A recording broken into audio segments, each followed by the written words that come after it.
कृष्ण करुणा सिंधु दीनबंधो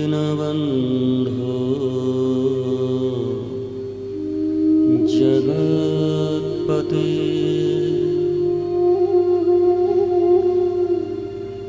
गोपेश गोपिका कांत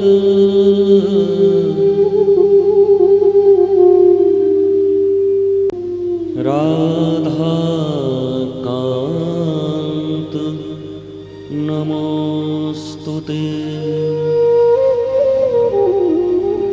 तप्त कांचन गौरांगी राधे वृंदावनेश्वरी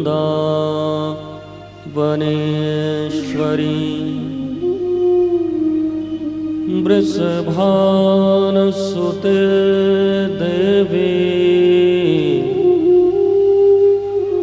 प्रणमामि हरिप्रिये।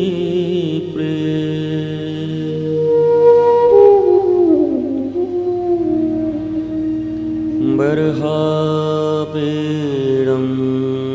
नटवरवपुः कर्णयो कर्णिकारं बिभ्रद्वासः कनककपिशं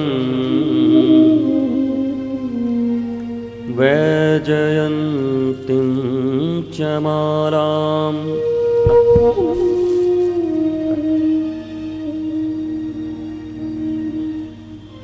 रन्ध्रानवेनो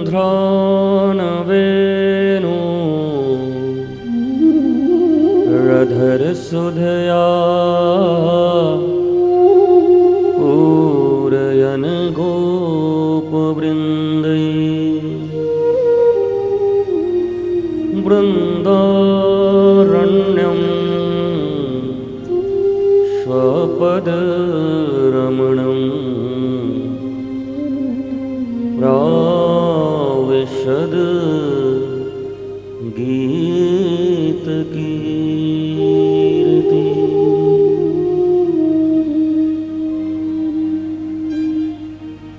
अहो वकीयं मस्तन कालकूटं जिघांसया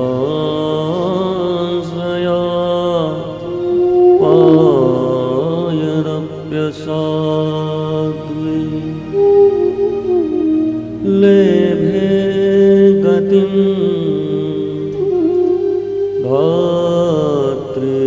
धात्रीच्युतां ततोऽन्यं कम्बा दयालुं शरणं व्रजेम।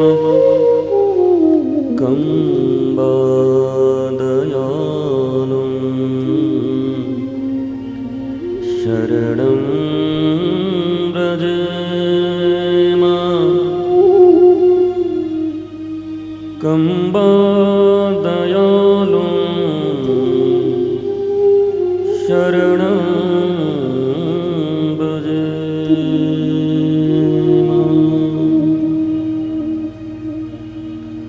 स वै पुंसां परो धर्मो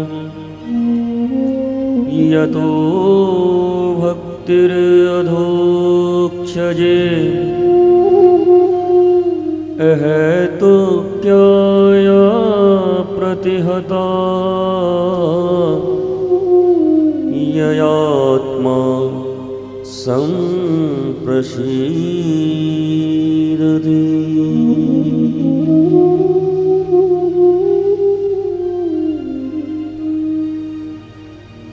भक्ति भक्त भगवंत गुरु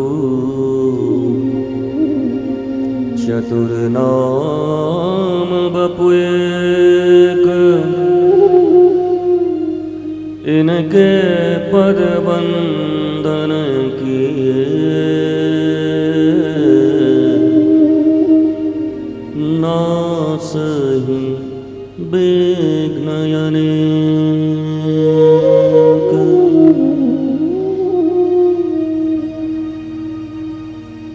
राम रामेति रामेति रमे रामे मनोरमे सहस्रनाम तत्तुल्यं राम नाम वरानने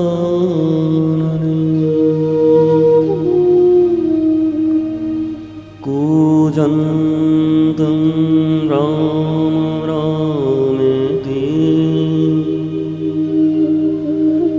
मधुरं मधुराक्षरम्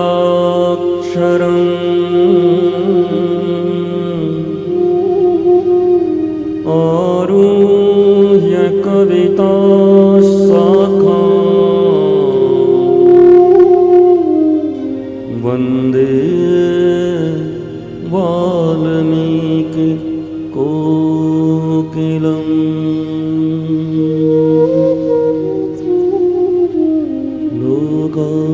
लोकाभिरामं रणरङ्गधीरम्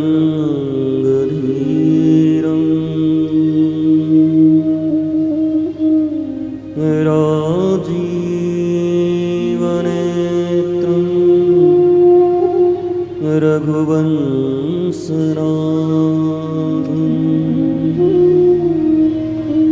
कारुण्यरूपं करुणाकरं तं श्रीरामचन्द्रं शरणं प्रपद्ये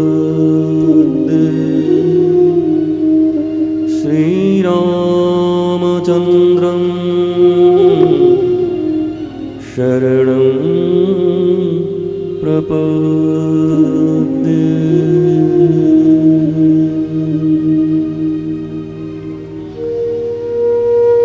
वन्दं राधाके परम पावन पदारविन्द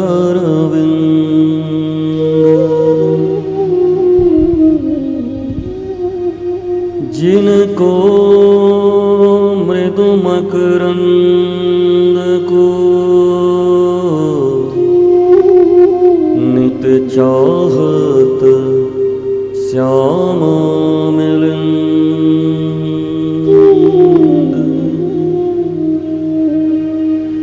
जिनको मृदु मकरंद को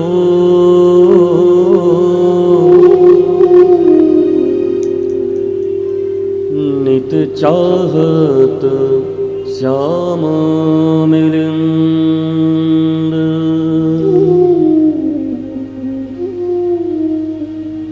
बिन विश्वास भक्ति नहीं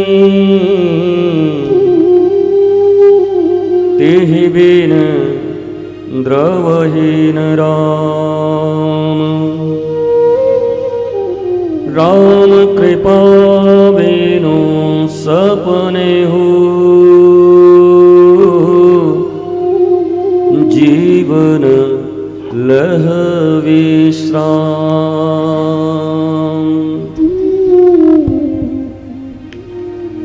जीवन लह विश्राम। क्या करते हो यार?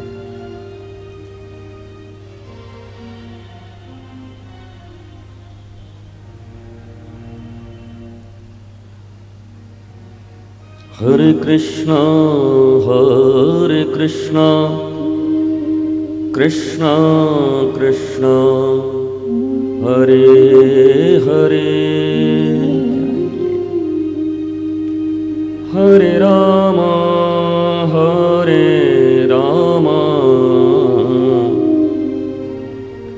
राम राम हरे हरे। हरे हरे हरे हरे।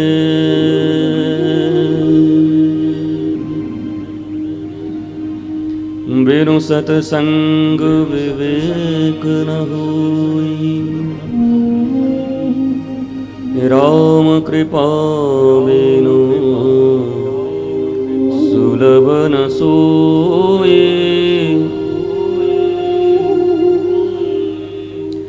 राम कृपा बिनु सुलभ न सोई। निर्मल मन जन सो मोहि पावा,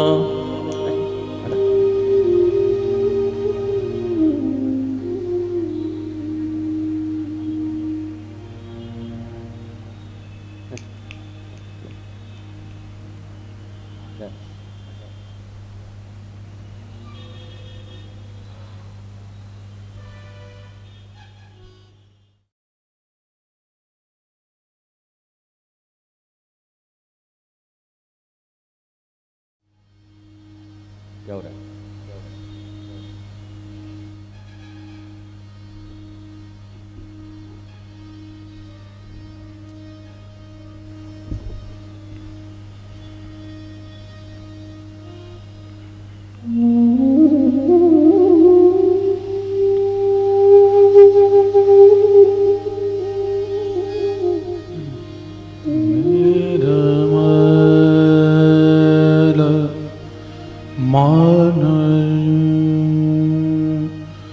जन सो मोहि पावा। श्री राधा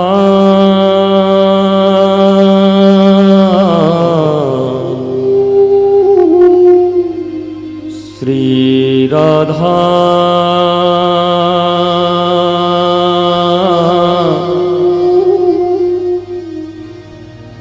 श्री राधा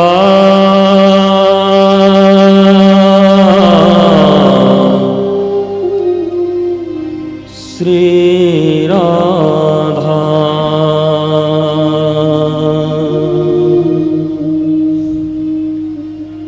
ओ राधा ओ राधा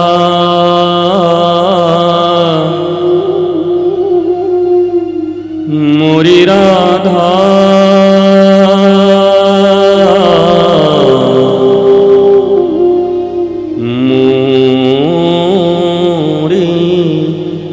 राधा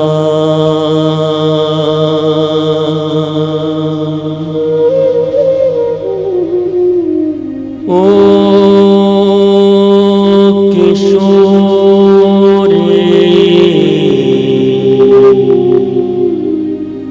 किशोरी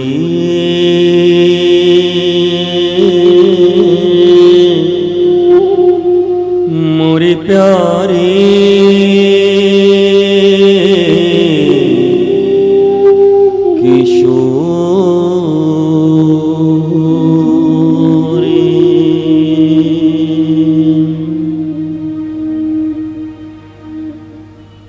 राधा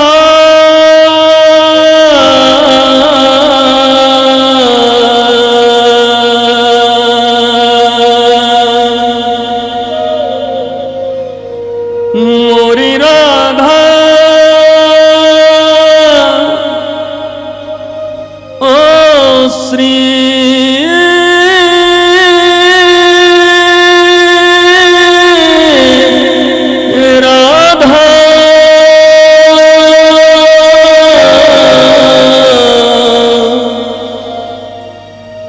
मोरी राधा राधा ओ राधा श्री राधा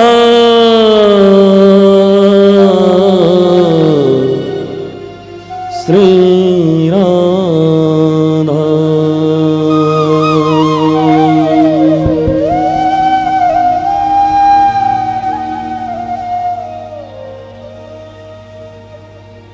दीनबंधु कृपा सिंधु दीनानाथ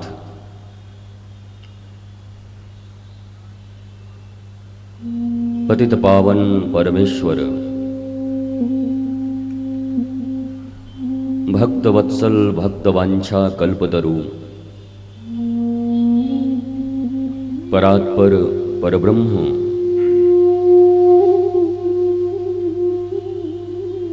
अखिल रसामृत सार सिंधु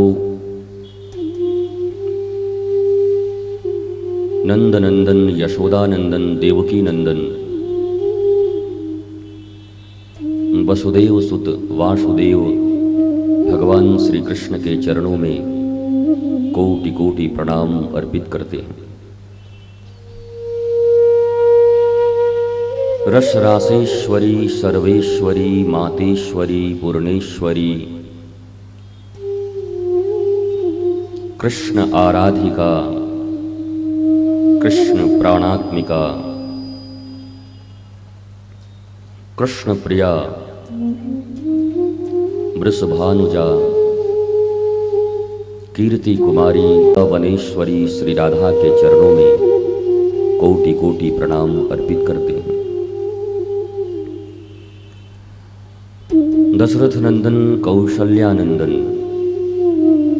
मुनि मनरंजन करुणा निधान भगवान श्री रामचंद्र के चरणों में कोटि कोटि प्रणाम अर्पित करते हैं। श्री किशोरी जी मातेश्वरी श्री जानकी उनके चरणों में कोटि कोटि प्रणाम अर्पित करते हैं। जगत के समस्त संत भक्त गुरु सद्गुरु एवं प्राणी मात्र के हृदय में विराजित भगवान सीताराम का दर्शन करते हुए सिया राम मैं सब जग जानी करऊं प्रणाम जोरी जुग पानी। आप सबों को प्रणाम करता हूं।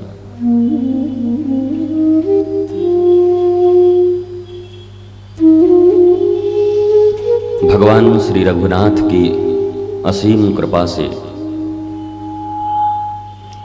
किशोरी श्री जानकी जी की अनंत करुणा से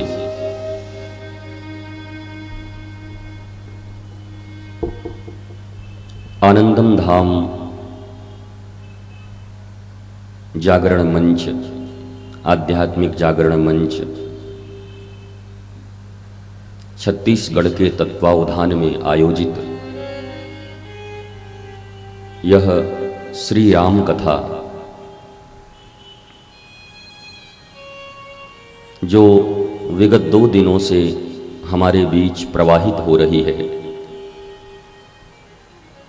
और हम उस कथा रस में डुबकी लगाकर अपने आप को आप्त दीप्त और तृप्त बना रहे हैं।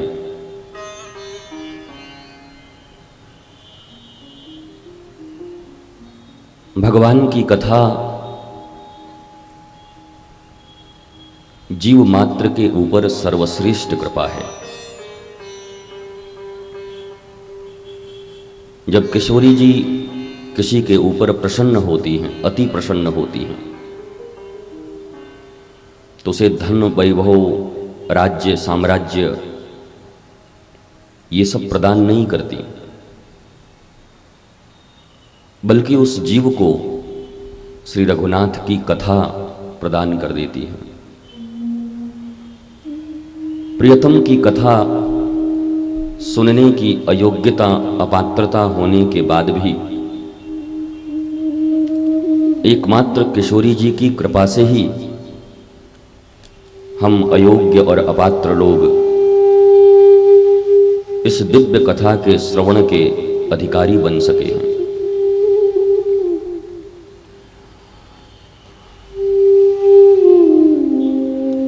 अगर किशोरी जी की कृपा न हो तो ये कथा रस का अवगाहन करने में कोई भी जीव समर्थ नहीं हो सकता।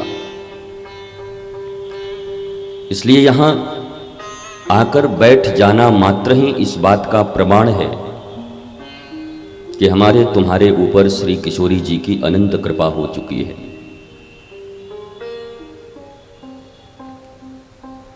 और ये आरंभ है, प्रारंभ है, आगाज है।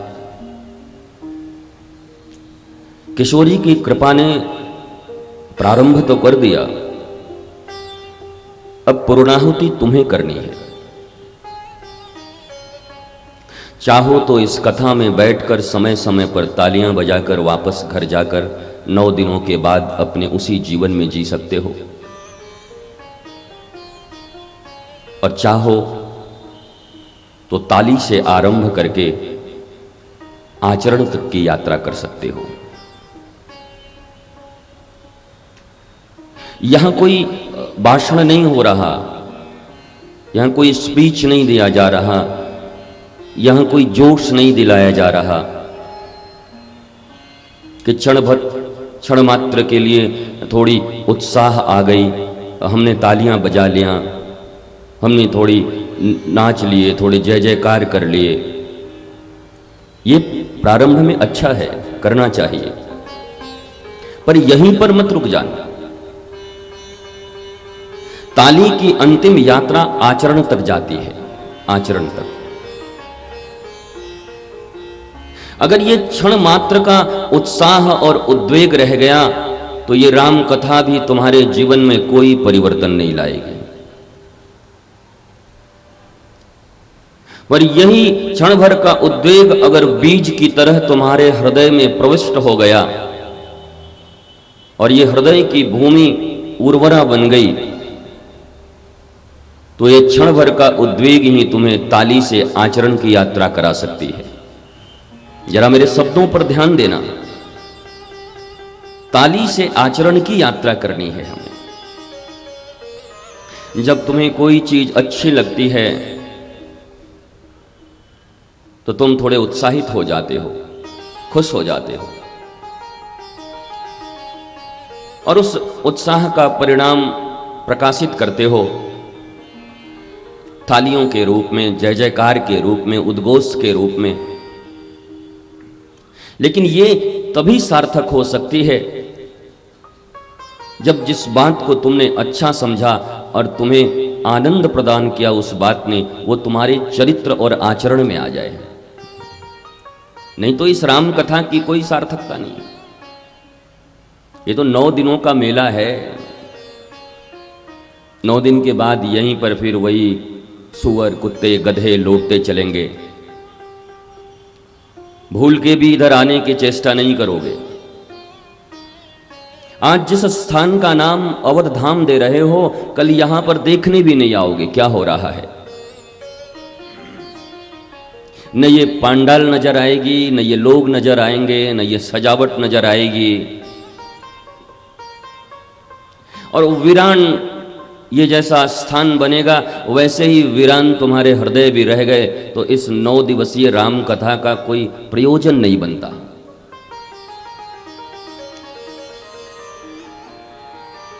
इसलिए यहां जब आओ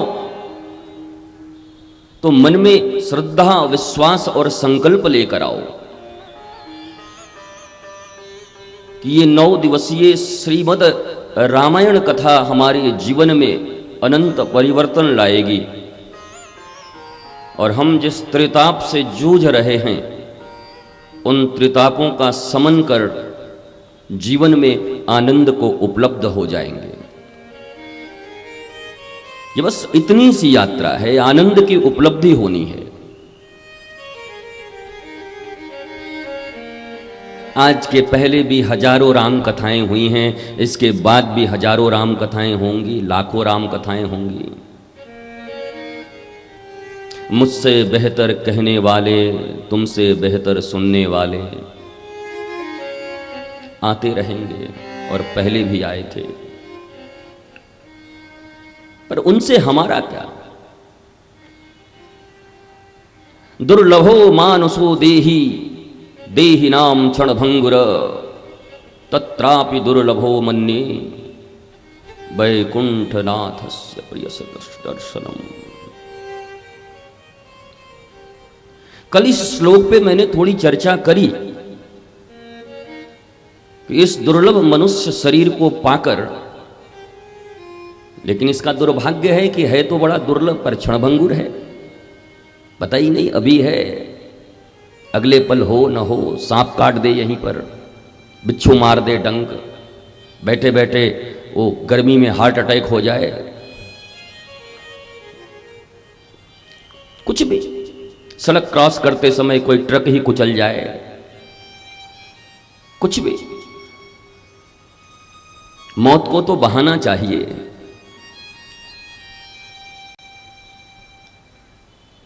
जीवन की शुरुआत तो रुदन से ही होती है।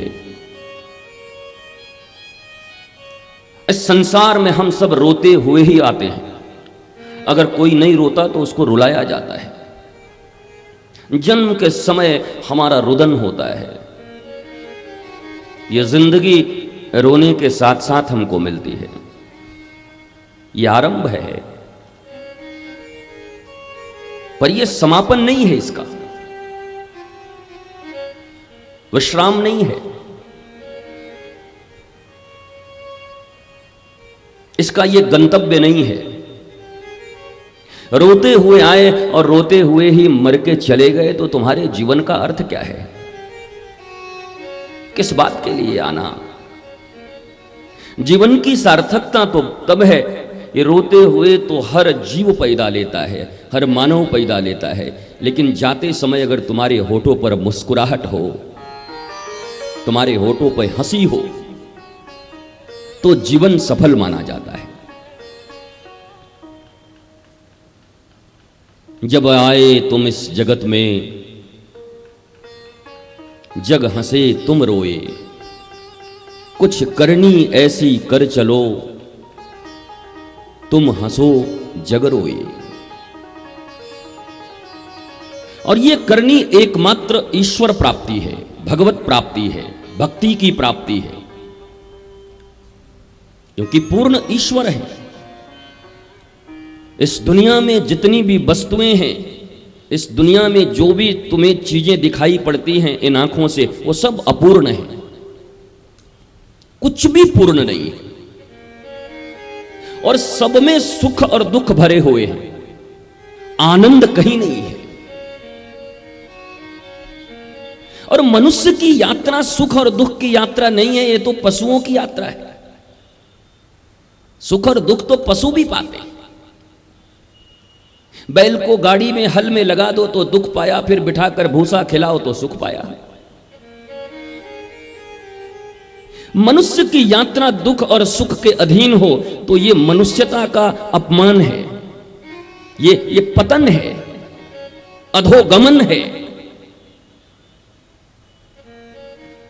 मनुष्यता प्राप्त हुई है हमें आनंद प्राप्ति के लिए, हम आनंद के श्री चरणों में जा सकें। जीवन में वो दिन कब आएगा जब श्री राधा अपने अंक में बिठाकर मयंक मुख श्री कृष्ण का दर्शन हमको करा देंगे।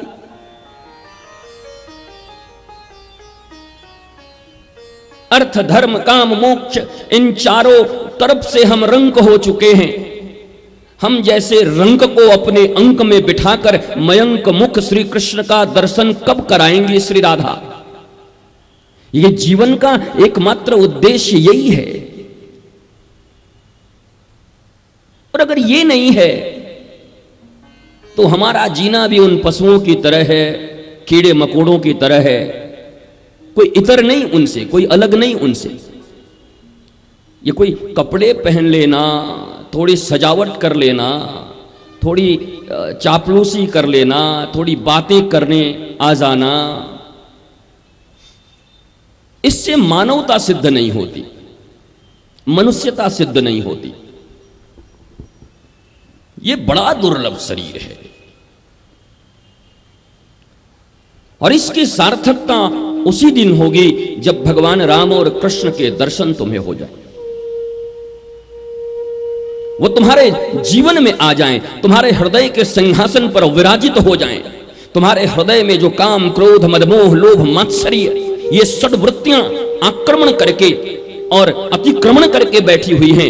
इन वृत्तियों को मिटाकर, इन वृत्तियों को हटाकर अगर श्री कृष्ण राम आकर के, सीता राम और राधे श्याम आकर के तुम्हारे इस हृदय के सिंहासन पर बैठते हैं, तभी मानवता की सार्थकता है, वरना कीड़े मकोड़े और पशु से अलग नहीं हो सकते। खाना, कमाना, कपड़े पहनना, 2-4 बच्चे पैदा करना, उन बच्चों को थोड़े पढ़ा लिखा देना, वो जीवन की विद्या नहीं, जीविका की विद्या, अर्थ कमाने की विद्या। तो इसमें पशुता और हम में कोई अंतर नहीं रह जाती। मैंने कई बार अपनी कथाओं में, अपने प्रवचनों में, अपने वक्तव्यों में इस बात का उल्लेख किया है कि वो तो शेर भी जानता है, अपने बच्चे को शिकार करना सिखा देता है। बिल्ली भी अपने बच्चे को घर में दूध और रोटी चुराना सिखा देती, कुत्ते भी अपने बच्चे को लड़ना सिखा देते, झगड़ना सिखा देते, भोजन आहरण करना सिखा दे। पंछी अपने बच्चों को उड़ना सिखा देते हैं, सांप अपने बच्चे को जीना सिखा देते हैं, कीड़े मकोड़े अपने बच्चे को जीना सिखा देते हैं, उनको पढ़ा देते हैं। बंदर अपने बच्चे को इस डाल से उस डाल तक कूदना सिखा देते हैं। जो ट्रेनिंग तुम IIT में जाकर के दिलाते हो, इंजीनियर बनाते हो, डॉक्टर बनाते हो, वो बंदरों के पास कौन सा डॉक्टर है, कहां पर MBBS जाकर पढ़ते हैं, पर अपना इलाज स्वयं कर लेते हैं। जब उनके पेट में दर्द होता है, उनको पता है कौन से पत्ते खाने से उनके पेट की दर्द मिट सकती है। जीव और जंतुओं में भी इतना बुद्धि और विवेक नहीं, बुद्धि होती है कि वो अपने शरीर के दुख से मुक्त हो सकते हैं। अगर तुम भी सिर्फ यही कर सकते हो, तो मैं तुमसे ही प्रश्न करना चाहता हूं कि आखिर तुम में और पशु में अंतर क्या है? कोई एक अंतर बताओ। नहीं, मैं उसमें ये अंतर है, वो सारे कर्म जो तुम कर रहे हो, वो सारे के सारे कर्म वो पशु भी कर रहे हैं। अपने बच्चों को प्यार करना जानते हो? कौन नहीं करता? बंदरिया अपने बच्चे से प्यार नहीं करती, चिड़िया अपने बच्चे से प्यार नहीं करती, उसको भूखे देख सकती है, अपने अंडे को बढ़िया से उसकी हिफाजत नहीं करती, सब तो करते। तो ऐसी कोई एक चीज ढूंढो जिससे ये कहा जा सके कि तुम मानव केवल 2 हाथ 2 पांव होने से तुम्हें मानव कह दो। वो तो चिंपांजी के भी है, बनमानुस जिसे कहते हो, चिंपैंजी, उसके भी 2 हाथ 2 पैर हैं, तुम्हारे जैसे ही नर और मादा हैं, तुम्हारी बस केवल उनके शरीर पर बाल हैं, वरना मानव और हम में तो कोई अंतर ही नहीं, उनमें और हम में कोई अंतर ही नहीं है। और वो भी बड़े सेंसिटिव होते हैं अपने परिवार के लिए, बच्चों के लिए, अपने जीवन के लिए, भोजन के लिए, शयन के लिए, मैथुन के लिए। तो क्या अंतर है? कोई एक अंतर उसमें ढूंढ के निकालो कि हम में और उनमें ये अंतर है। और अगर नहीं है तो क्या ये तुम्हारी मानवता का अपमान नहीं है? कपड़े पहन करके मनुष्य के रूप में बैठे हो, क्या ये परमात्मा ने जो तुम्हें मानव के रूप में जन्म दिया, ये परमात्मा का भी तुमने अपमान नहीं किया?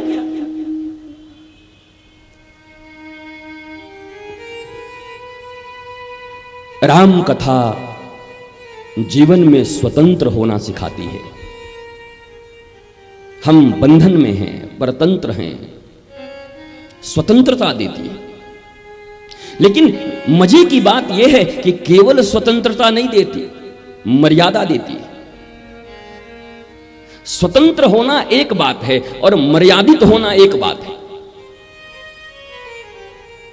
और मैं तुम्हें सत्य बताऊं कि इस समाज को पतोन्मुख होने से अगर कोई रोक सकता है तो एकमात्र रघुनाथ की कथा ही है। वो आज तक धर्म का परिभाषा कोई दे नहीं पाया। रामायण कुछ कहता है, गीता कुछ कहती है, भागवत कुछ कहती है, वेद कुछ कहते हैं, शास्त्र कुछ कहते हैं, कुरान कुछ कहती है, बाइबल कुछ कहती है। सब अपनी अपनी तरीके से धर्म का परिभाषा देते हैं।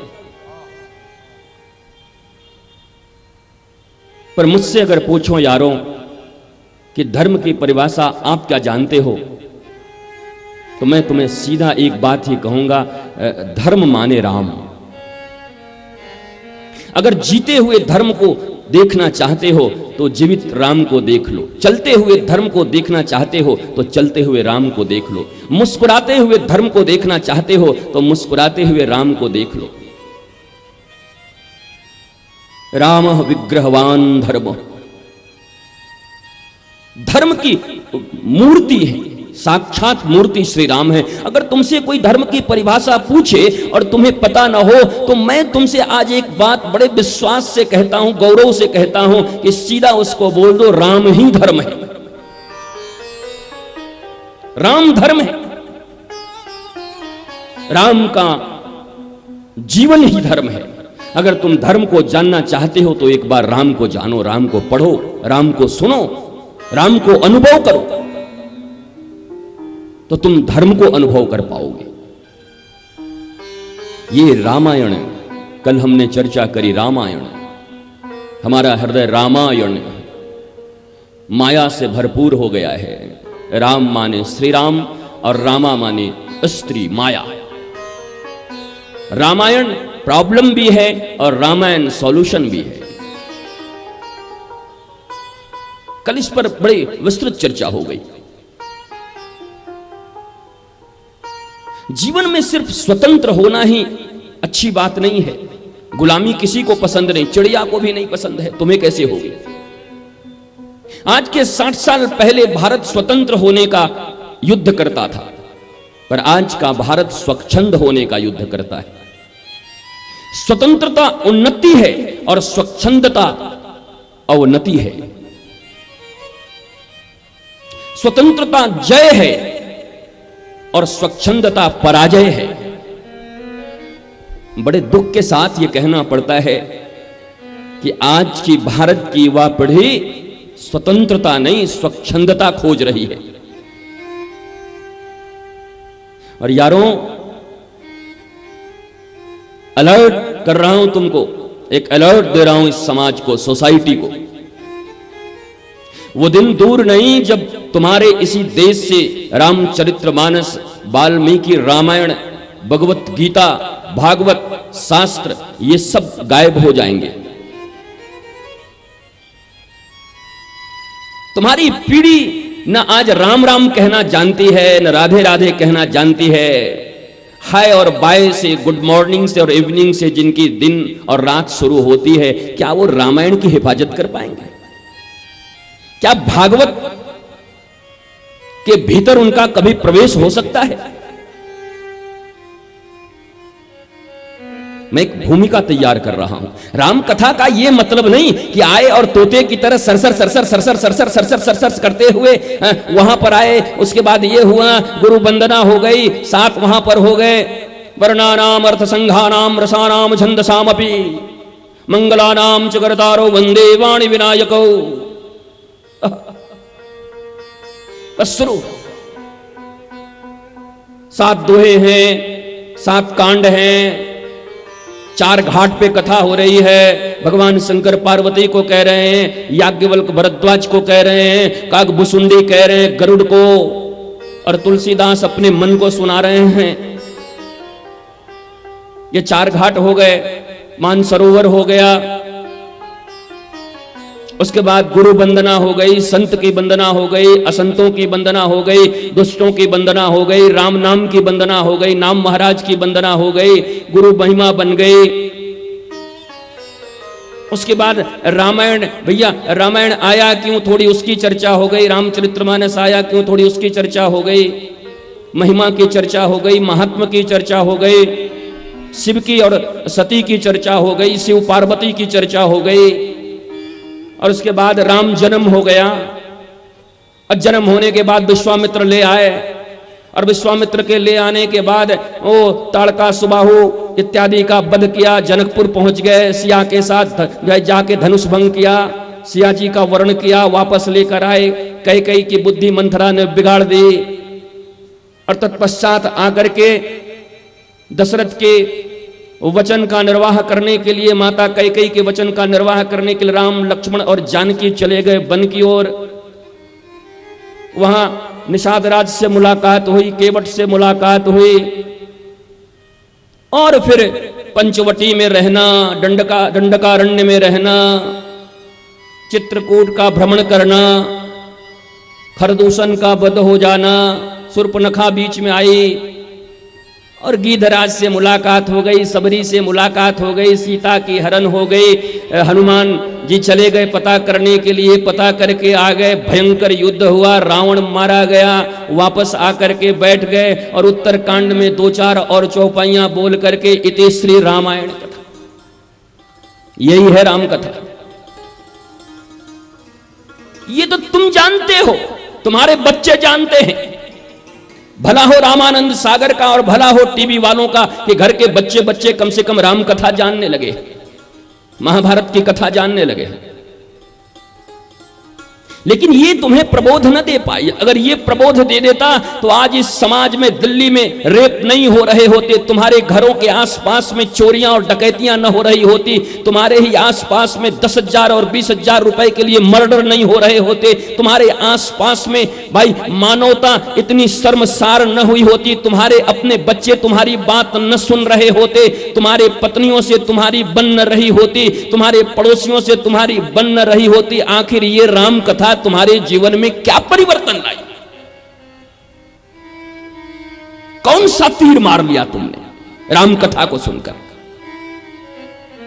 राम कथा तुम्हें प्रबोध न दे पाई, तुम्हें जागृति न दे पाई,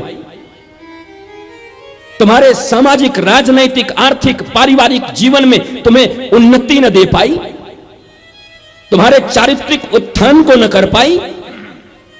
तुम पहले जैसे थे, जैसे लोभी, लालची, कामी, वासनात्मक तुम्हारी दृष्टि, तुम आज भी वैसे ही हो। तो ये राम कथा तुम्हारे जीवन में परिवर्तन क्या लाए? कि राम कथा भी टीका टिप्पणी का कोई माध्यम नहीं है। गुरुजी तो राम कथा थोड़ा कम कहते हैं, सामाजिक बात ज्यादा। सामाजिक बात नहीं करता, समाज की चिंता भी नहीं, राष्ट्र की चिंता भी नहीं। मेरे चिंता करने से न समाज बचने वाली है न राष्ट्र बचने वाला है। मैं इंडिविजुअली अपनी चिंता करता हूं और तुम्हारी, तुमसे प्रत्यक्ष हनुमान अगर है तो हनुमान की चिंता करता हूं, केदार है तो केदार की चिंता करता हूं, और वो चिंता भी राम के चिंतन के उपरांत करता हूं, केवल चिंता नहीं करता। चिंतन राम का करता हूं, उसके बाद तुम्हारी चिंता करता हूं। ये राम कथा तुम्हारे जीवन को प्रबोध देना चाहिए, जागृति देना चाहिए। परीक्षित एक कथा सुन करके और तर गए। भागवत, वो देवता जिस समुद्र मंथन के दौरान अमृत को पाने के लिए राहु को अपना सिर कटाना पड़ा, देवताओं और दानवों में भयंकर युद्ध हुआ, शंकर को गरल पीना पड़ा, विष पीना पड़ गया, कालकूट जिसके कारण नीला उनका कंठ हो गया। वो दुर्लभ अमृत, उस अमृत को देवता इत्यादि ला करके, और जब भागवत और राम की कथा चल रही थी तो उस अमृत को फेंक दिया, कहा ये अमृत तुम ले लो और कथा अमृत हम दे दो, हमको दे दो। ये अमृत कोई साधारण अमृत है? कथा अमृत? अरे जिस अमृत का मात्र स्पर्श कर लेने से जिह्वा पर अगर वो स्पर्श हो जाए तो अमर बन जाओ, वो अमृत भी 2 कौड़ी की बन गई इस राम कथा और कृष्ण कथा के सामने। पर हमारे तुम्हारे जीवन में इस राम कथा और श्री कृष्ण कथा का कोई असर नहीं है। हम अभ्यस्त हो गए। मैं प्रथम दिन ही कह रहा था कि हम कथा प्रूफ होते जा रहे हैं। कथा प्रूफ, वाटर प्रूफ पंडाल, मतलब कथा प्रूफ श्रोता, कोई असर नहीं कथाओं का। इसलिए यहां कथा स्थल पर आने के पूर्व मैंने तुमको एक बात कही है कि अपनी जंजीरें तोड़कर और खोल कर आया करो। मथुरा के 24 विश्राम घाट मथुरा में रात्रि में भांग छान के बढ़िया से और नैया पे बैठ के और उसके महाराज पतवार लेकर के और पतवार चलाने लगे। सुबह हो गई तो मल्लाह से पूछा, भैया कहां पहुंचो? तो कहा ये तो मथुरा है। कर हम तो रात भर नैया चलाए, अभी भी गोकुल ना पहुंचे का? कहा चौबे जी आप गोकुल ना पहुंच सके। काहे भैया काहे ना पहुंच सके? बोला आप पतवार तो बहुत चला रहे हो, रात भर चलाए, पूरी जिंदगी भी मारोगे तब भी नहीं पहुंच पाओगे। बोला क्यों? आप पतवार तो तुमने खूब चलाई, पर नाव जंजीर से बंधी हुई है, खूंटे से बंधी हुई है, इसलिए तुम्हारा परिश्रम व्यर्थ गया, पूरी रात्रि की परिश्रम व्यर्थ गई। और चूंकि तुम भांग के नशे में थे, इसलिए तुम्हें ये प्रबोध न रहा। परिश्रम तो तुमने बराबर किया, पर भांग के नशे के कारण वो प्रबोध न रहा कि अपने उस जंजीर को खोल सको। हम भी वैसे ही चौबेजी हैं, भांग के नशे में नहीं, कामना वासना के नशे में बैठे हुए हम सब लोग। हमारी जंजीरें भी कहीं न कहीं माया के रिश्तों में बंधी हुई है, कहीं न कहीं घर परिवार में बंधा हुआ है, कहीं न कहीं रुपए में बंधा हुआ है, पद प्रतिष्ठा मान में बंधा हुआ है। उसके बाद यहां बैठ करके अगर मैं दिन भर चप्पू मारूं, 2-2.5 घंटे की तो बात छोड़ो, पूरी जिंदगी भी अगर कथा करता रहूं तो तुम्हारे भीतर कोई परिवर्तन आने वाला नहीं है। इसलिए जरूरी है कि कथा में आने के पूर्व अपने जंजीरों को तोड़ कर आओ। अगर जंजीर तोड़ के आए होते तो इतने बड़े नगर की यह स्थिति होती। मैं बगल चांपा में ही भागवत कर रहा था, तो पहले दूसरे दिन के बाद ही विशाल लोगों का आगमन हो गया, दूर दूर से लोग आने लगे। क्षमा करना, तुम्हारे नगर को मैं बहुत प्यार करता हूं, पर मेरे अनुभव कुछ अच्छे नहीं रहे हैं। यहां जागृति की कमी नजर आती है। और व्यासपीठ है, व्यासपीठ मुक्त है, यहां से किसी को बख्शता नहीं मैं, यहां से चापलूसी नहीं होती। इस पीठ से तो सत्य का उद्घाटन किया जाता है। राम कथा लाखों रुपए लग गए, 10-20 लाख रुपए लगा दिए होंगे तुमने, लेकिन बंधन है, जंजीरें जकड़ी हुई हैं। हम अपनी कामनाओं वासनाओं की जंजीर में, अहंकार और ईर्ष्या की जंजीर में, असूया की जंजीर में, मात्सर्य की जंजीर में जकड़े हुए प्राणी हैं। हम प्रबोध लेना ही नहीं चाहते।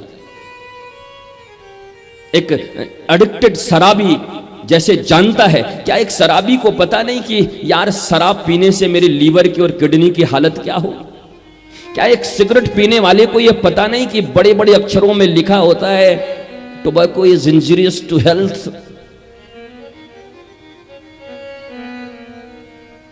It may cause of cancer, ये कैंसर का कारण बन सकता है।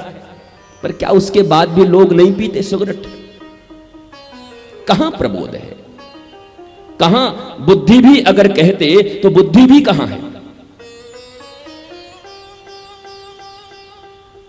इसलिए स्वतंत्रता की जरूरत हमको नहीं है, हम स्वतंत्र हो चुके हैं।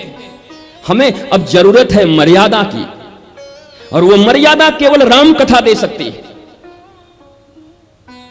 क्योंकि मर्यादा पुरुषोत्तम श्री राम है। अगर इनकी कथा का अवगाहन करोगे, डूबोगे, रसपान करोगे, तो जीवन में तुम्हें मर्यादा मिलेगी। और इतना जरूर मान लेना कि अगर तुम्हें मर्यादा मिल गई तो जिन भिखारियों की तरह दर दर पर जाकर के सुख और शांति मांगते फिरते हो, क्योंकि अहंकार में तो तुम कुछ समझते नहीं, मैं किससे छोटा हूं, मैं इतना बड़ा हूं, पर वो तो तुम्हारा दिल ही जानता होगा। दिल का हाल सुने दिल वाला, वो तो ठाकुर जानता है, तुम जानते हो भीतर कौन सी भट्टी जल रही है, आग जल रही है भीतर, काम के, क्रोध के, लोभ के, मोह के, अपमान के, अभिमान के, ईर्ष्या के, अभाव के, दुख के, भट्टी जल रही है।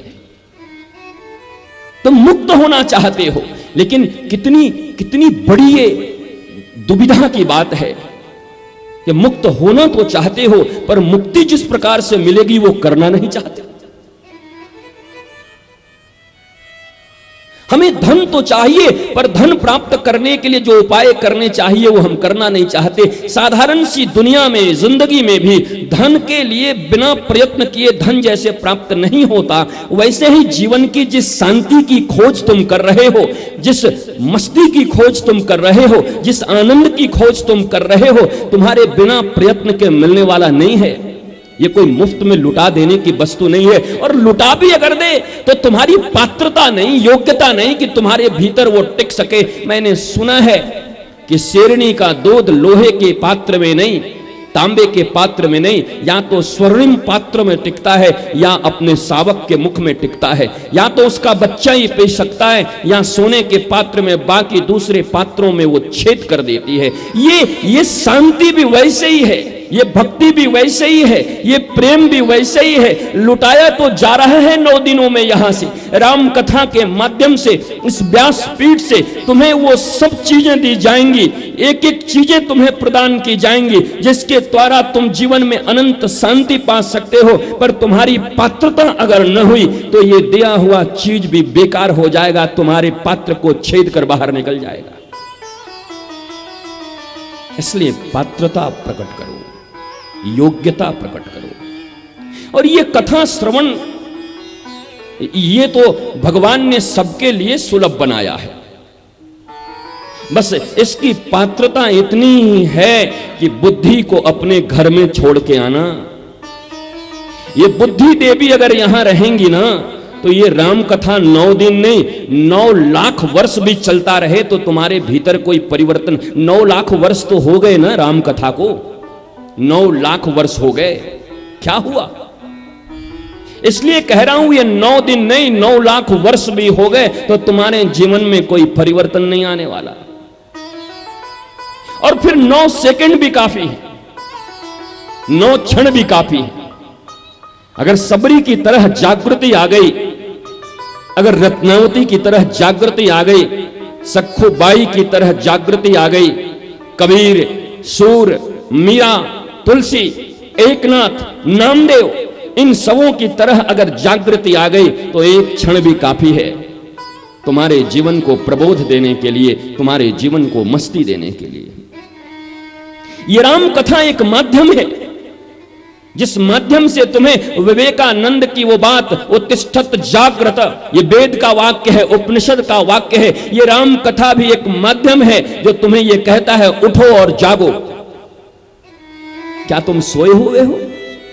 मुझे तो सब जगे हुए ही दिखाई पड़ रहे हैं, सब बैठे हुए हैं, आंखें खुली हैं, एक आंख तो सिर्फ मेरा ही बंद है। किस जागृति की बात कर रही है ये राम कथा? किस जागृति की बात कर रही है उपनिषद और वेद? किस जागृति की बात कर रहे हैं स्वामी विवेकानंद? किस जागृति की बात कर रहे हैं ये संत और सद्गुरु? विवेक की जागृति की बात कर रहे हैं। बोला अपने पशुवत जीवन का त्याग करके बुद्धियों से जीना छोड़ो।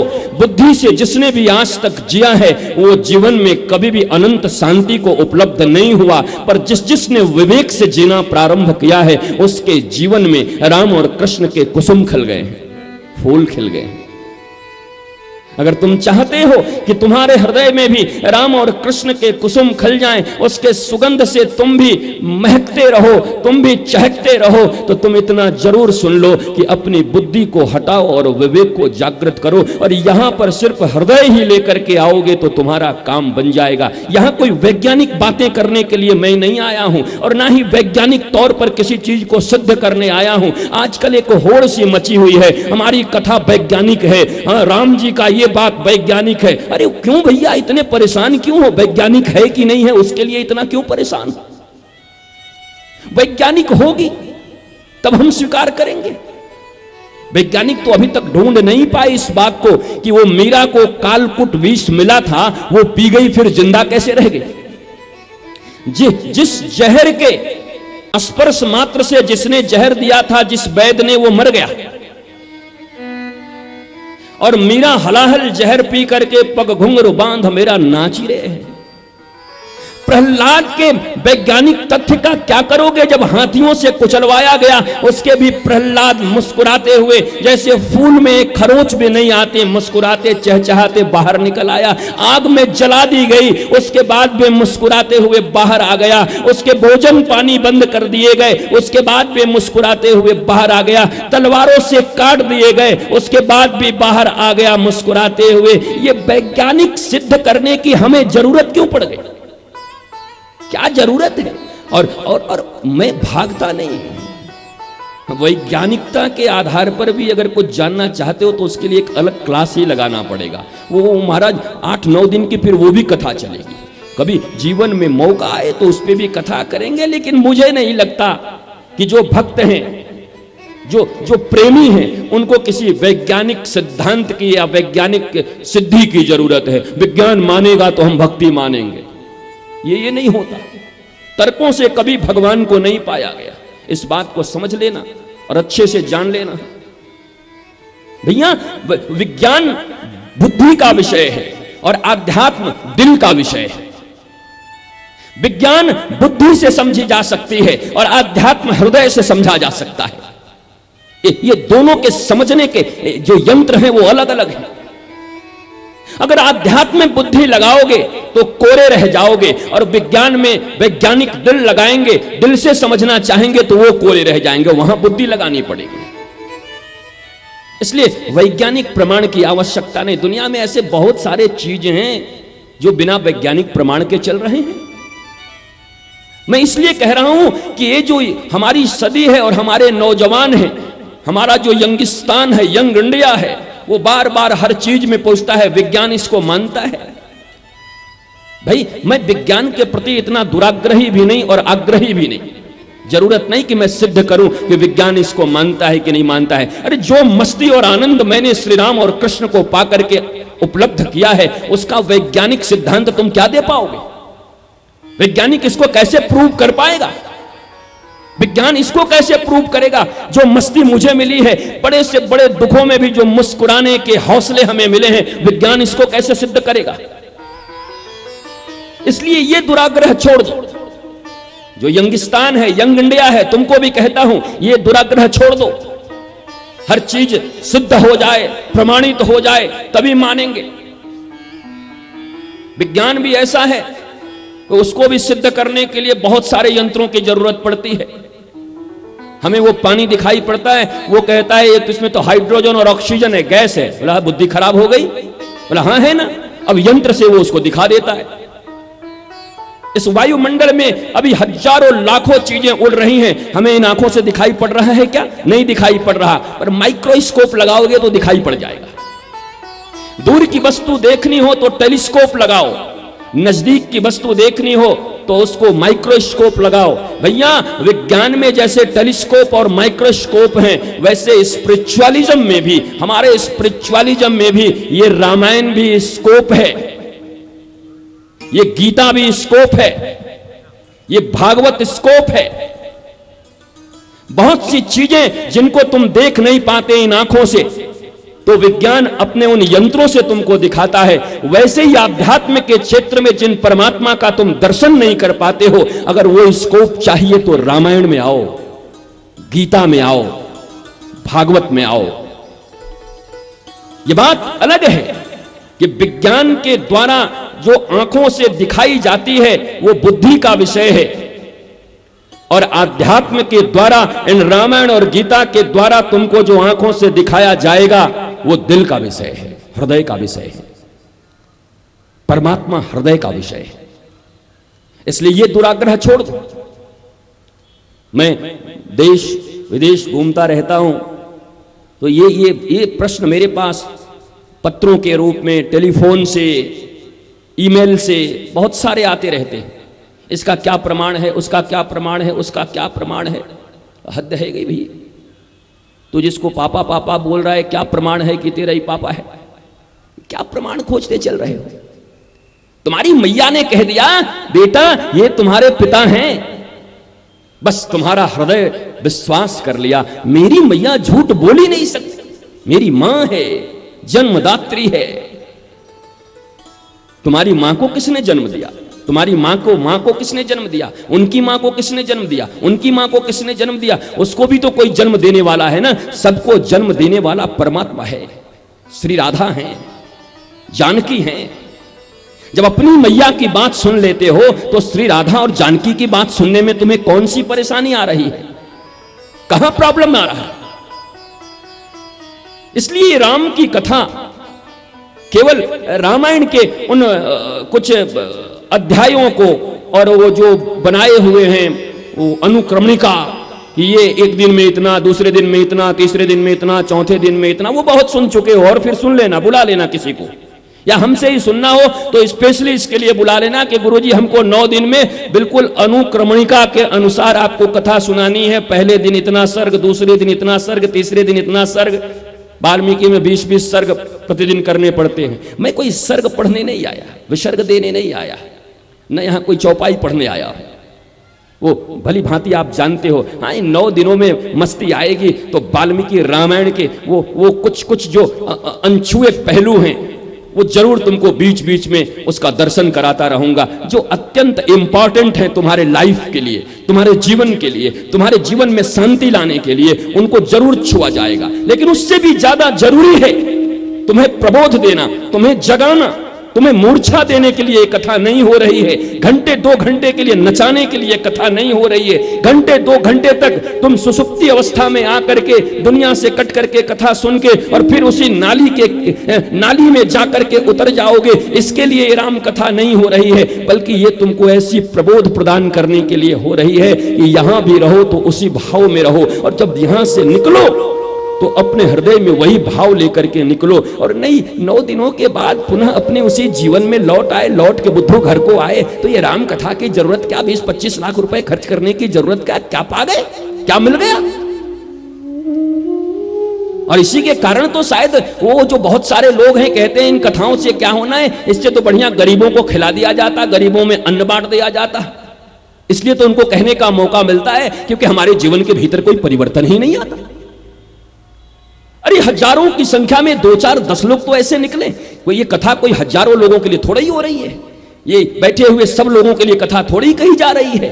कथा तो 2, 4, 10 लोग यहां बैठे हुए हैं जो हृदय से बैठे हैं, जो वास्तव में राम और जानकी के प्रेम में मतवाले होकर बैठे हैं, जिनके कान खड़े हैं, जिनका हृदय खुला है, जिनके आंखों में सजलता है, नेत्र डबडबाए हुए हैं, जिनके भीतर करुणा की ज्वार उठी हुई है। ये कथा उनके लिए हो रही है। वो भीड़ 10,000 आ जाए, 2,000 आ जाए, 1,000 आ जाए, चलो तुम्हारी मर्जी। वैसे जांजगीर में तो संभावना दिखता नहीं मुझे है। इस शहर में मानना पड़ेगा तुम्हारे शहर को, तुम्हारे इतने प्रयत्न के बाद, इतने प्रयास के बाद, कथाओं में भी राजनीति, कथाओं में भी पॉलिटिक्स। भगवान जो सबके जनक हैं, भगवान जो सबके लिए हैं, शिक्षक सबके लिए हैं, गुरु सबके लिए हैं। अरे जहां कोई गुरु भेद कर दे तो वो भेद जहां कर दिया तहां तो फिर भैया वहां खेद आ जाएगा। जहां भेद है वहीं खेद है। शिक्षा में कोई भेद नहीं होना चाहिए। वाल्मीकि जी अपने आश्रम में लौ और कुश का महाराज सुंदर जन्म हुआ है, और उस जन्म के उपरांत वाल्मीकि जो शिक्षा दीक्षा दे रहे हैं उसमें कोई भेद नहीं कर रहे हैं।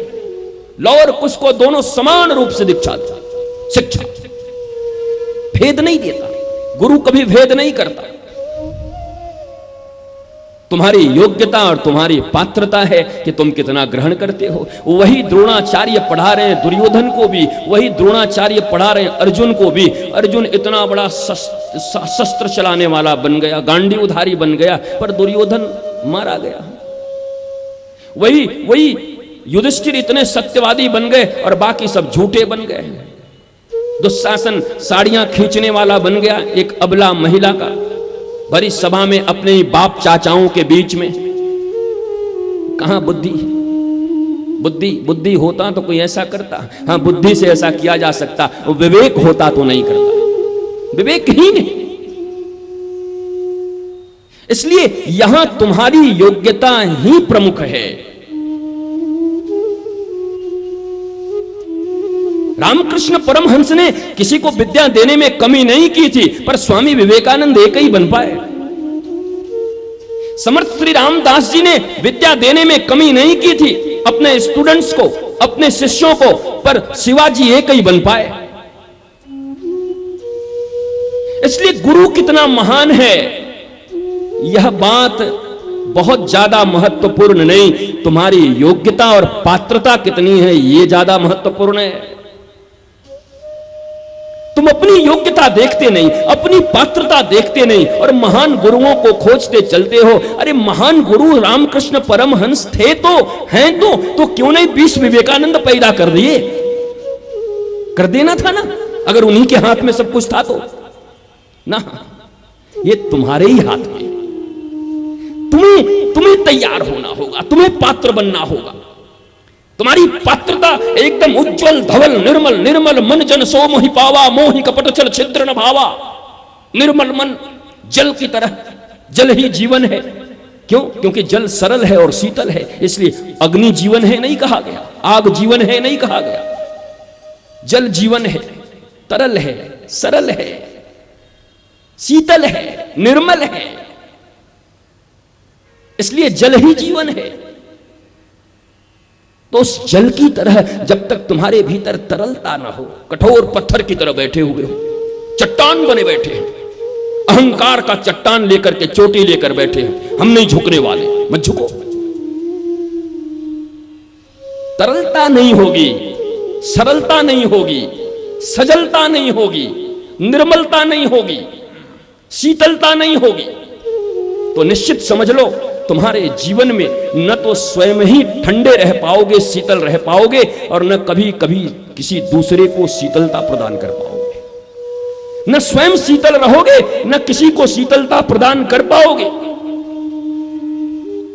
इसलिए ये राम कथा सिर्फ रामायण में लिखी हुई वो जो लिखी हुई बातें हैं उनको तोते की तरह यहां पढ़ देना नहीं है। उनके अर्थ क्या हैं?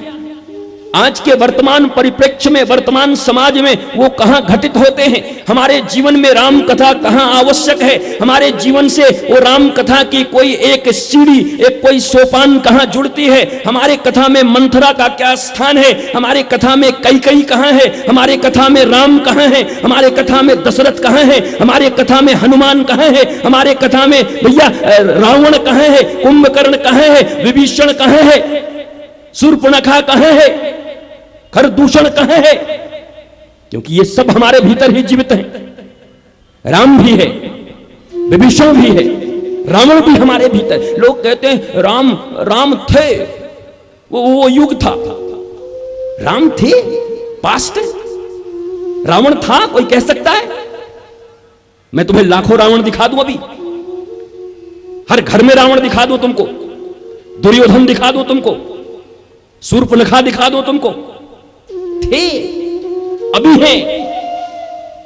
इसलिए ये कहना कि एक कथा जो हो चुकी है उसका जरूरत क्या है? उसकी जरूरत है क्योंकि तुम्हारे भीतर जो रावण पैदा ले लिया है, तुम्हारे भीतर जो रावण पुष्पित और पल्लवित हो रहा है, जिस रावणत्व के कारण तुम भी रो रहे हो और दुनिया को रुला रहे हो, उस रावण का वध, उस रावण को मारने के लिए ये राम कथा की आवश्यकता है। राम की जरूरत नहीं है।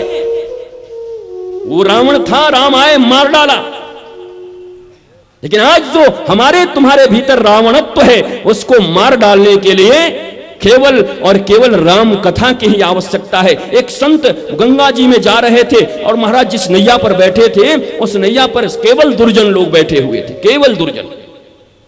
और वो उनको कोई सिगरेट से जला देता, कोई इनकी धोती खोल लेता, कोई मजाक करता, कोई हंसी करता, और संत चुपचाप ऐसे करके बैठे हुए थे। भगवान को बर्दाश्त नहीं हुआ, भगवान सहन न कर सके, और ऊपर से आकाशवाणी हुई, हे संत देवता, कहो तो मैं इस भरी नाव को पलट दूं और एक तुमको छोड़कर बाकी कोई नहीं बचेगा। उसी समय संत की आंखों में आंसू आ गए। कहा, हे प्रभु, तुम इतने सर्वसमर्थ हो तो नौका अगर पलट सकते हो तो नौका मत पलटो, पलटना हो तो इन सबों की बुद्धि पलट दो ताकि ये भी सुविचारी बन जाए। नौका पलट के क्या करोगे? इनकी बुद्धि पलट दो। राम रावण को मार डाले, जरूरी था उस समय, पर आज कितने रावण को मारोगे, कितने दुर्योधन को मारोगे? आज मारने की जरूरत नहीं, ये राम कथा उनकी बुद्धि को पलट दे। सत्यम परम धीमहि, उस सत्य सनातन परमात्मा में उनकी बुद्धि लय हो जाए। मही, इसलिए ही राम कथा है। राम कथा में राम हमको दिखाई पड़े न दिखाई पड़े कोई बात नहीं, ये राम कथा तुम्हारे भीतर के रावण को समाप्त कर सके, तुम्हारे भीतर जो ताड़का, सुबाहु, मारीच, खरदूषण, शूर्पणखा ये सब बैठे हैं उनको मार सके, मिटा सके, वो वृत्तियां मिटा सके, इसके लिए राम कथा है। कई बार लोग कहते हैं गुरुजी, एक बार मुझे किसी ने कहा आप सीधी सीधी कथा कभी कभी कह दिया कीजिए, पूरी कथा, तो क्या करोगे? भैया तुम जानते नहीं क्या, बल्कि तुम्हें वो चीजें मुझे बतानी है, कहनी है जो मैंने अपने जीवन में प्रबोध पाया है। संत तोता नहीं है, व्यास कोई तोता नहीं है, ये तोते की तरह आकर के और आपको रटा रटाया सब कुछ बताकर चला जाए, ये तो प्रबोध है, स्फूर्णा है। वाल्मीकि जी लिखने के लिए तैयार हुए रामायण, तो सरस्वती आ गई, कहा लिखो लिखो लिखो। आज तक मैंने हंस की सवारी की है, अब मेरा मन कर रहा है मैं किसी परमहंस की सवारी करूं। साधारण हंस पर सवारी करते करते सरस्वती भी थक जाती है। वास्तव में सरस्वती का वाहन कोई हंस नहीं, सरस्वती का वाहन तो परमहंस की जिह्वा होती है, उनके जिह्वा पर विराजित होती है। परमहंस बच्चे की तरह जो सरल है, सहज है, उसको परमहंस कहते हैं। इसलिए राम कथा तुम्हारे जीवन में प्रबोध दे। एक सुंदर भूमिका मैं तैयार कर रहा हूं राम कथा की, अभी 7 दिन बाकी है, घबराना मत। तुम्हें वो हर चीज दिया जाएगा जिसकी आकांक्षा लेकर तुम आए हो, वो हर कथा तुमको दी जाएगी जिसकी आकांक्षा तुम्हारे भीतर में है, वो हर अवसर तुम्हें प्रदान किया जाएगा जिसको सोचकर तुम यहां पर आए हो। लेकिन उसके पहले तुम्हारी भूमिका तैयार होनी चाहिए। किसान बीज डालने से पहले भूमि को तैयार करता है, हल से जोतता है, खरपतवार निकालता है, पानी डालता है, अगर कुछ और डालना हो तो उस भूमि को उर्वर बनाता है, तब बीज डालता, बीज बर्बाद नहीं करता। राम कथा, भागवत कथा, कृष्ण कथा, इन कथाओं के पहले तुम्हारे हृदय की उर्वरता को बढ़ानी पड़ती है। तुम्हारे हृदय के भूमि में जो अनंत अनंत खरपतवार पड़े हुए हैं, जो अनंत अनंत विषैले विषय पड़े हुए हैं, जो घास पतवार पड़े हुए हैं, जिनकी आवश्यकता नहीं, उनको पहले निकाला जाता है। ये 2, 3, 4 दिन तो निकालने में लगते हैं साहब। जब तक तुम्हारे हृदय की उर्वरा शक्ति बढ़ नहीं जाती, तब तक राम नाम के इस बीज को डालना, पत्थर पर बीज डाल के करोगे भी क्या? पड़ा रहेगा लाखों वर्षों तक, कुछ नहीं होगा। किसी पत्थर पर 1 लाख वर्ष तक भी बीज पड़ा रहे तो कोई फर्क नहीं पड़ना है, पर भूमि मिल जाए, मिट्टी मिल जाए और उर्वरा मिल जाए तो बीज कैसा भी हो, फसल लहलहा जाती है। हमारा हृदय भी पत्थर हो चुका है, पाषाण हो गया है। अनंत अनंत कलुषताएं, मलिनताएं हमारे हृदय के भीतर में विराजित हैं। किसी खेत में एसिड हो और उसमें बीज डाल दो तो वो बीज बढ़ेगा कि जल जाएगा? एसिड है, एसिड जल रहा है हृदय, बीज भी जल जाएगा। इसलिए तो इतनी राम कथाएं, कृष्ण कथाएं होती हैं, तुम्हारे दिल में जाके कथा भी जल जाती है, भूसा करके निकाल लेते हो, राख बन जाते हो। कथा सुनने के पहले अपने हृदय की भूमि को तैयार करो, और ये भूमि तभी तैयार हो सकती है जब तुम वर्तमान परिप्रेक्ष्य में कथा को देखने का प्रयत्न करोगे। इसलिए मैं चाहता हूं कि यहां जो बचे हुए 6-7 दिनों में राम की कथा, कल कथा सुंदर हुई है, लेकिन क्या उस कथा को हजम करने के योग्य बन गए? क्योंकि अब जो कथा आएगी वो तो और भी क्लिष्ट है। वाल्मीकि की कथा है,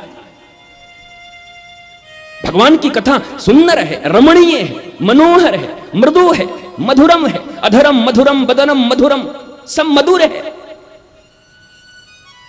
लेकिन तुम्हारे मुख में ही तो कड़वापन है। मेरे एक बार एक व्यक्ति आया, बड़ा सुंदर दूध दिया मैंने उसको।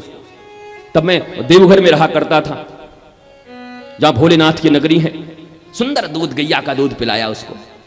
वो दूध पिया और पीने के बाद इसको कुल्ला कर दो। बोले पागल है क्या? इतनी सुंदर गैया, उस गैया को हरे हरे घास खिलाते थे, गैया को घर में ही रखते थे महाराज। काजू किशमिश खिला करके उसको गैया को रखा, आम खिला के रखा, अरे आम फ्लेवर का दूध आवे, ऐसा दूध। फिर पी ले, फिर दिया कुल्लड़ में सुंदर, पी करके फिर कर दिया। हद कर दिया यार, बड़ा बड़ा कड़वा है। मैंने भी एक कुल्लड़ में दूध लिया, पिया, अमृत जैसा लगा। वाह, मैंने कहा तू पागल हो गया, क्या हुआ है तेरे? मुंह खोल। मुंह खोला तो देखा मुंह के अंदर में इतनी सुरती भर के रखी हुई है, तंबाकू। अब मुंह में तेरा तंबाकू भरा रहेगा तो अमृत जैसा दुग्ध भी दूंगा तो तुझे कड़वा ही लगेगा। दूध कड़वा नहीं है, तुम्हारे मुंह में कड़वा तंबाकू रखा है, उसे पहले थूको, बाहर निकालो और उसके बाद जल, निर्मल जल लेकर के कुल्ला करो, दांत को साफ करो, जिह्वा को साफ करो, तब उस दूध के स्वाद के मधुरता को तुम ले पाओगे, समझ पाओगे। ये राम और कृष्ण की कथा बड़ी मधुर है, पर दुर्भाग्यशाली हैं हम लोग कि हमें कड़वा लगता है। कारण क्या है पता है? हमारे मुंह के भीतर भी, हृदय में भी ये तंबाकू जैसे काम, क्रोध, मदमोह, लोभ, मात्सर्य की तंबाकू पड़ी है, इसलिए कड़वा लगता है। कथा कड़वा नहीं है, तुम्हारे मुंह कड़वे हैं, कान कड़वे हैं, कानों में इतनी गंदी गंदी बातें सुन करके रखे हो। कथा करो तो 1.5 घंटे में नींद आ जाए, बढ़िया हवा चलता रहे, खंबा मिल जाए तो पकड़ के नाक बजने लगती है।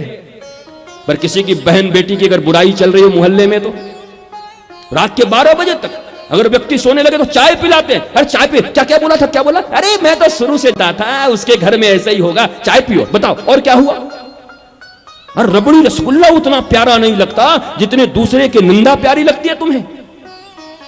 और समझ लेना, अगर तुम्हारी यही अवस्था है तो तुम्हारे लिए राम कथा नहीं है। मैं जरा ये भी तो बता दूं कि कौन एलिजिबल है राम कथा का, कौन योग्य है, कौन पात्र है राम कथा का। वरना ऐसी राम कथाएं होती रहेंगी, चलती रहेंगी समाज में, 20, 25, 50 लाख रुपए खर्च करते रहोगे, पर जीवन में कोई लेश मात्र, बिंदु मात्र भी परिवर्तन नहीं आ सकता। यह व्यासपीठ जागृति देने के लिए है, तुम्हारे भीतर के कटुता को मिटाने के लिए है, तुम्हारे भीतर जो तुम्हारा मुख, तुम्हारे कान, तुम्हारी नासिका, तुम्हारी जिह्वा, तुम्हारे हृदय, तुम्हारे त्वचा सब कड़वे हो गए हैं, उनको मधुर बनाने के लिए है, उनको परिष्कार परिच्छिन्न करने के लिए यह कथा कही जाती है। और यह तो तभी संभव है जब वर्तमान परिप्रेक्ष्य में कथा को ढाल कर कहा जाए। इसलिए मुझे इस बात की चिंता नहीं होती कि कौन क्या कहेगा, और इस बात को जिनको चिंता है वो कभी प्रेम से सादर सहित मुझे बुलाएंगे। इस कथा के बाद ही 9 दिन की कथा रख देना। अगर एक भी तुम्हारे जीवन से जुड़ी कथा मैंने कहा जो रामायण में लिखा है वही कहूंगा 9 दिनों तक। लेकिन ये तुम सुन के क्या